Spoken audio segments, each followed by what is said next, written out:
আসসালামু আলাইকুম। আমরা যদি এমএস ওয়ার্ডের মাধ্যমে কিছু সিম্বল তৈরি করতে চাই বা মেক করতে চাই তাহলে আমরা ইজিলি করে নিতে পারি। তো সাপোজ আমি চলে যাচ্ছি এক্সাম্পলের মধ্যে, আমি কিছু ইমোজি এখন ক্রিয়েট করব বা মেক করব।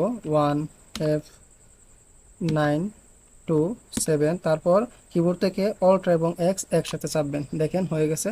এন্টার। তারপর আমি চাচ্ছি আরেকটা নেওয়ার জন্য 1F926, আবার অল্ট এবং এক্স, এই যে দেখেন আবার দিলাম 1F920, অল্ট্রা এক্স, এই যে দেখেন আবারও হচ্ছে 1F9 2। এখন আমরা 5 দিব, তারপরে কি করতেছি, এই যে দেখেন। তো আপনারা চাইলে সহজেই এইভাবে মেক করে নিতে পারেন এমএস ওয়ার্ডের মাধ্যমে সিম্বলগুলো।